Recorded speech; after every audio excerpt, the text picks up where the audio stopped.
Welcome, future doctors, to another episode of the Future Minority Doctor podcast with Dr. Sulma and Marina, where we bring you conversations to empower and inspire you to contribute to your community and the world by becoming a doctor.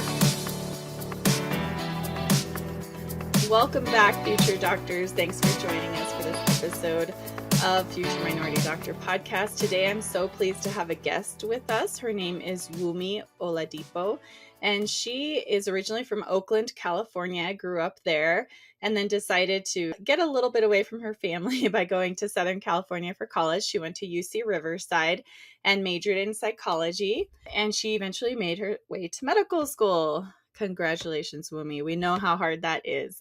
And she is just finishing her first year, or she just finished her first year of medical school at Newarta College of Medicine, which is in Utah. So welcome, Wumi. Thank you so much for being here. Thank you. Thank you for having me. So glad to be a part of this conversation. Yeah. Well, thanks for being willing to share your story, because as I often say on the podcast, there are as many ways of becoming a physician as there are physicians. And so I'm going to ask you all about your story and what got you into medicine in the first place. So let's start going back to your childhood and upbringing. What would you like to share about your background? Yes. So I grew up in Oakland, California, first generation. My parents immigrated in the early 90s and then shortly after had me.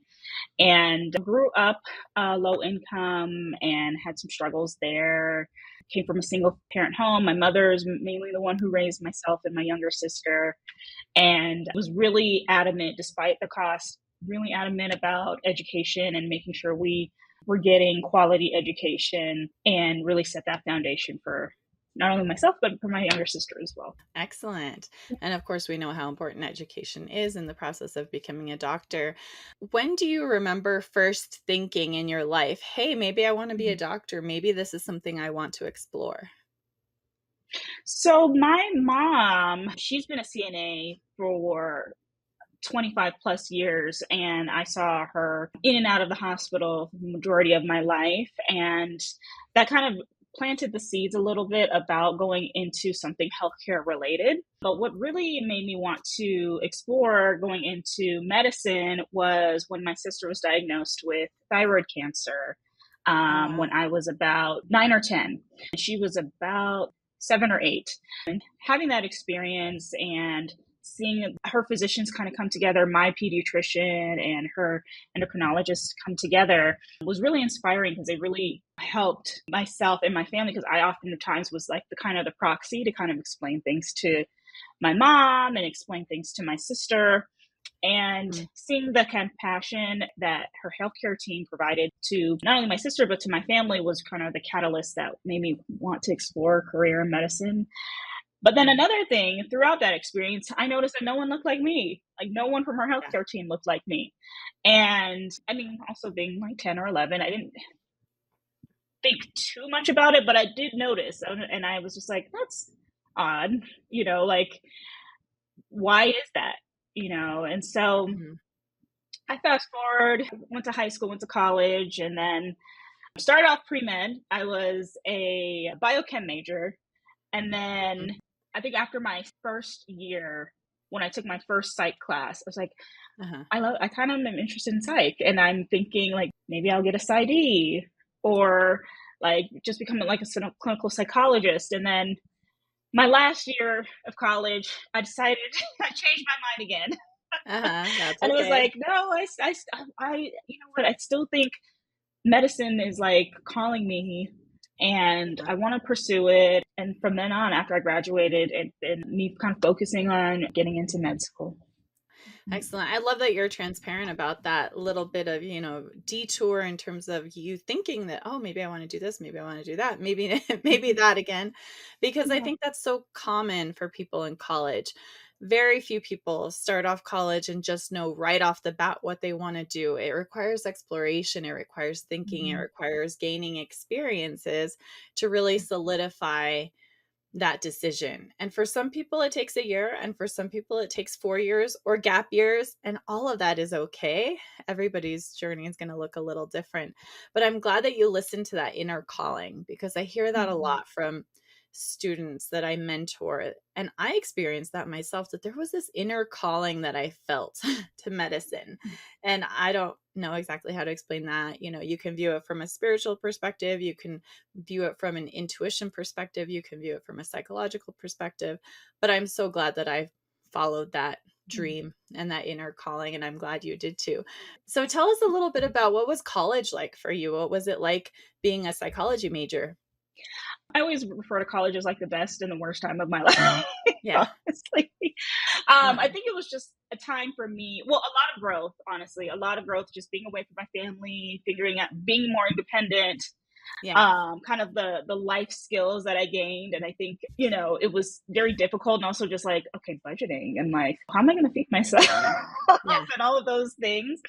But as far Uh-huh. as the schoolwork, I loved psych. I loved being a psych major. And I think for a very long time, as I kind of went into my junior year of college and undergrad, I just was like, okay, well, I felt very pigeonholed. And I was like, well, if I'm going to finish my degree, then I just have to go into something psych related, right? And Uh-huh. I think after graduating and taking some time off, I realized that everyone's journey is so different. Like once you're kind of done with college, there's no set path, and even before college, really, but there's no set path to get to the same end Yeah. result. So I liked it. I had some hard times, made some really great friends that I still talk Yeah. to today. The coursework, I think some of the coursework actually did prepare me for the MCAT, Uh-huh. actually. And I think just how to like work with people and understanding different people. But I feel like I learned more life skills than necessarily the coursework in Uh-huh. undergrad. Yeah. Yeah. Hey, and that's fantastic, because that's so important as well. Tell me a little bit about your transition to medical school. Did you take any gap years? When did you take the MCAT? What was that Mhm. transitional period like? Yes, I am one who took a couple of gap years, a few gap years, Uh-huh. actually. So, shortly after undergrad, I started working for a hospital in the area. And I was like, well, if I want to pursue medicine, be around it. I didn't really have too many opportunities to do that in undergrad. So, I decided if this is what I want to do, I should probably be around it before making this decision and going into it. Uh-huh. So I worked at UCSF for a little bit, and then in their dermatology department. Then I worked at Sutter Health for a little bit in like their nursing education division. And then about a year and a half in, I was like, I want to go back to school. I like being around this environment, but I also felt like I could do so much more with more of an educational background. So I decided to go back to school. And I realized, even just through some of my experiences and also volunteering, okay, I love being around patients. I like this Uh-huh. hospital setting. Even though it was very minimal, I was like, something is still drawing me to this. And in order to do that, like I need to take more of the coursework needed to prepare for the MCAT and for med school. Mhm. So after about a year and a half, I did a post-bac, and Mhm. then took a break from the post-bac a little bit, went through some personal issues, some personal things, Mhm. and then still came back, finished my post-bac, and then started preparing for the MCAT. Uh-huh. And yeah, the MCAT is not a joke. I took it 3 times. And I think a Uh-huh. lot of people, including myself, go on Reddit and they're like, oh, I just took it one time and I got Yeah. this and I got that. I'm going to be totally honest. Most people have taken the MCAT more than once. Uh-huh. And Yeah. it's okay. You know, it is Yeah. okay. I've met people along my journey who have taken it like 5 times and are at great institutions. And Mhm. I have no doubt that they're going to be amazing physicians, you know. I love that Um, you say that, because I completely yeah. agree. A lot of the mentees I work with have had to take it multiple times, and that's totally fine. There are some people that take it once, and there are people who take it many, many times. And like I said, there are as many paths to becoming a physician as there are physicians. So that's Yeah. okay. Now, it can be frustrating in terms of time. It can be frustrating in terms of money and effort. And you can get down on yourself when you're not performing as well as you want to. But it's also a process that's preparing you for the rigors of medical school. And it's preparing you academically, of course, to take a lot of tests, a lot of multiple choice tests. But it's also preparing you psychologically to not give up when something gets hard, to keep believing in yourself, even if your performance is not where you want it to be. And I think that that's a really important part of being successful as a medical student, as a resident, as a physician, is that inner psychological like power of like, I'm going to keep going. I know I can do this. I know I can do this. Absolutely. And I know for me, the MCAT was expensive, and like even changing dates around and all of that stuff, like all of that added up. So I was working in the midst of my MCAT taking, I guess. And I was in the MCAT process, I guess, for 3 years. So I would take it like that year during that cycle. And then I'm like, okay, well, it's too late to like apply for the next cycle. So I got to wait for the next cycle. So it took me through about 3 years. And in between that, I worked in clinical research, and that particular job I just loved because I worked with patients. I was doing like small procedures. I had learned so much, and really being in a clinic and really understood the inner workings of it and how to work with patients. And I mean, I did processing, team slides, everything. That was a really, really great position for me to be in, to really learn more about medicine, and kind of kept driving me to keep doing it. I mean, I took some time, and then at the start of the pandemic, interestingly enough, I was going to take like 6 months off, or like 3 to 4 months off actually, to prep for the MCAT. And then the pandemic happened, and I was like, those 3-4 months turned into 6 and then 9. And then took it during the pandemic, which was also like really terrifying at the time. I remember like I had gloves on and a mask, and I was fogging up my glasses while I'm doing my questions and everything. But I got through it, and I also had some opportunities to work in biotech as well. So yeah, it was not a linear path for me, but I think every experience that I've had that has gotten to me where I'm at today has really prepared me with how to work with people, how to also build myself up, and realize like, don't give up. Like you do not give up. The MCAT is hard. It's not fun. I'm glad that part of my life is done. I have many more exams to look forward to. You know? Oh, you sure do. But yeah. But like you mentioned, it really did teach me like, you can do it, and don't give up. Do not give up. If something is still drawing you to this, like for whatever reason, don't give up. Make whatever you have to do, like make it happen. And I think for me, I gotten to the point where I was like, oh, I'm too old to apply, and like, oh, I'm not like everyone else, or I'm not smart enough. And, you know, because I felt like the MCAT was like a representation of who I was. And my partner was just like, it's just a test. Like, you are so much worth more than just an exam and a number, you know, and you bring so much more to the table, you know. So getting past that hurdle, and like building up my own confidence and self-worth, especially surrounding the MCAT, I kid you not, it was definitely a psychological hurdle that I had to overcome with the exam, but it was rough. I'm so glad you pushed through though. And here you are today, right? If you had given up, you wouldn't be where you are. And you developed that mental fortitude that is helping you to succeed also in medical school. Would you say that's true? Absolutely. Absolutely. I think, you know, with my transition into med school, I mean, I have never studied like this in my life. It is very much so drinking out of a fire hose. And I remember telling a lot of my classmates, I'm like, I'm just trying to swim above water right now. But I think with what I went through in the MCAT and the application process did help prepare me for that. And this is just a step. It's going to be hard. It's going to be difficult, but I'm capable of getting through this. And don't give up, because there's so much more down the road that I'm able to look forward to. You just got to get through these steps. And in the moment, it's not fun. And even just finishing up my first year, I'm like, I can't even believe I finished my first year already. Like, it's kind of insane. And then I remember in the first few weeks, I'm like, oh my God, why did I do this? Like, I had a nice life, I had a nice job. But now that I can look back on it, I'm like, oh my God, I'm like 1/4 of the way of being a doctor. And that's like an accomplishment. And, Yeah.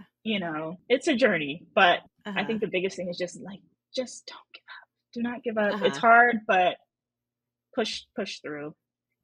Absolutely. Couldn't agree more. Yeah. Especially if you have that inner calling that you feel, right? If you're doing it for reasons that maybe aren't the best, like, oh, your parents expect you to do it, or you think you're going to make a lot of money, or you think it's going to be a convenient life, like, that's different. But it sounds like you really had that fire inside that was pushing you towards this path. And I'm so glad you did not let fear get in the way, or at least didn't let it stop you. All right. Yes. Yeah.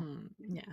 So backtracking just a little bit, what was the process of applying to medical school like? You ended up at a DO school, which I think is wonderful. A lot of students don't know that DO schools exist, or they don't consider applying to them, even though they're a wonderful option. And 99% of the time will get you to the same place that you want to go. So tell me what that process was like for you. Yes. So when I first made the decision to apply to med school, I was like, okay, MD all the way. And then I had an opportunity to shadow an osteopathic physician back in my hometown. And I felt very drawn to the practice.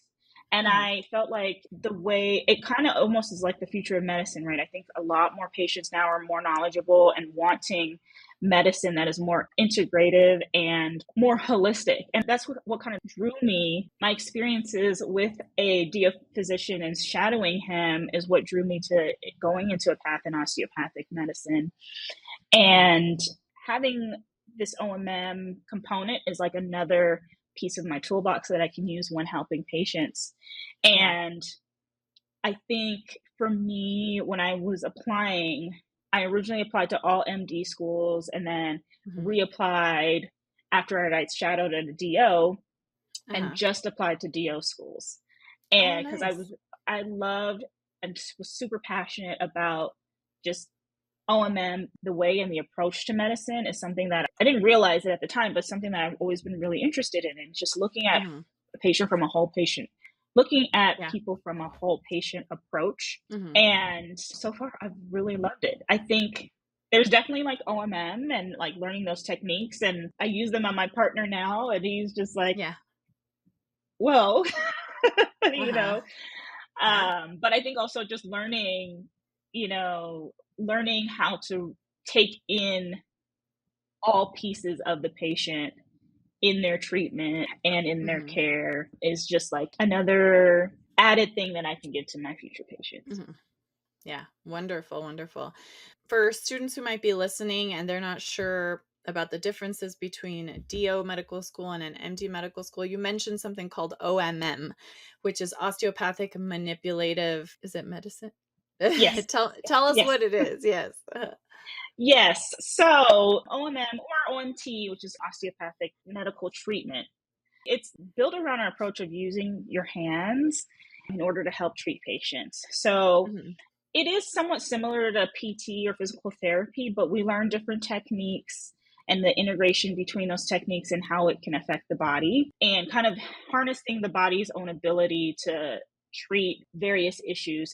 And it's even outside of MSK or musculoskeletal ailments. Like one of my professors always tells the story of one of our classmates who was having an asthma attack during lab and just doing an OMM treatment on them to help bring down that asthma attack while they were trying to find their inhaler.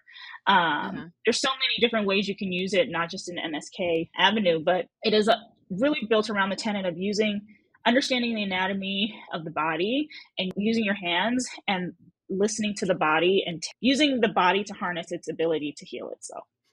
Yeah. And as far as I know, it draws upon principles of therapeutic touch, right? And I went through medical school at an MD institution, and it felt like doctors nowadays, or even when I trained almost 20 years ago, like we were taught almost to like not touch the patient too much, because we live in a very litigious society. And so, and also it's just, you want to respect patients. There are cultural differences that might make it inappropriate to touch in a certain way for some patients, and you want to be sensitive. So I don't think we do it on purpose, but we rely so much on imaging and blood work and our stethoscopes that we often don't use our hands as much as physicians in the early days of medicine did, right? Because they didn't have all those fancy tools. They had their hands, right? And so you had to really learn how to palpate the abdomen. You really had to learn how to palpate the muscles and ligaments to figure out what was going on. And so I love that OMM or OMT helps you to really learn how to use your hands as part of your toolkit in medicine. And I'm an integrative pediatrician, so I get to use something that's very similar to OMT in my practice. And it's amazing. I mean, obviously you ask patients what they're comfortable with and you make sure they feel comfortable communicating if something is not feeling right. But it's really powerful, really, really powerful. I've had so much success in my practice. So I love that you're learning that. And I love that medical students in DO medical schools can learn those approaches and use them in their practice in the future if they want to. How is medical school going so far? You just finished your first year. What was expected and what was a surprise for you during that first year? I think what was expected, I think it's almost like a twofold answer here. I always was told like, it's going to be a lot. And then I was like, oh, whatever. Like I've been through a lot in my life. Yeah. And then actually being in it. And I think also just transitioning, like moving and being in a new place, in a new environment, and trying to understand and grasp and be responsible for all this information. I never in my life studied in the way that I studied that first semester of med school. I just felt like I was constantly drowning in material, and I just felt like I was never going to catch up. And then in my second semester, really understanding like and coming to terms with it's a lot of material, and that's okay. Like don't get ridiculously behind, but being comfortable with like, you know what? I have spent 10 hours today on this material and I still have more left to do, but I need to like go to bed or like take a break and realize it's going to be okay if you don't get through everything. And that has been the biggest takeaway from my first year. It's just like coming to terms with, well, one, relearning how to study and being much more efficient with my time. I think in undergrad, I felt like I had so much time and I took it for granted. And now in med school, I'm like, oh no, there's no like, I don't have time. There isn't time to just lollygag and things like that. Being efficient with my time and also being okay with things not being perfect in the way that I want, right? Yeah. And like the material is not going anywhere. You know, it's not going to run away. It'll still be there, and just trying to do the best that I can and just learning and adapting to so many different things at one time was a really big challenge for me. I, left California, moved here. My partner's still in California, but I moved here myself and the dog and not knowing anyone and being in a new place, going to a new school. I don't even know where the grocery store is. And like all these kind of things just kind of all happened at once. And those first few weeks were just really, really difficult for me, and just trying to stay afloat on the material and learning, understanding like I've seen this material in some capacity before, but being able to just digest it and being able to move on quickly. Because at the time we were having exams. I think my school is structured a little bit differently, but we were having exams so frequently, and I was just like, I don't even know what to do. Like, I just want to breathe. That's true. But I think now finishing out first year, and I think it's also very common for a lot of folks. I know I spoke to a lot of my classmates and like, I don't know what to do. And I'm like, you're not the only one who's feeling that way. Like feeling super overwhelmed or feeling like I am never going to catch up.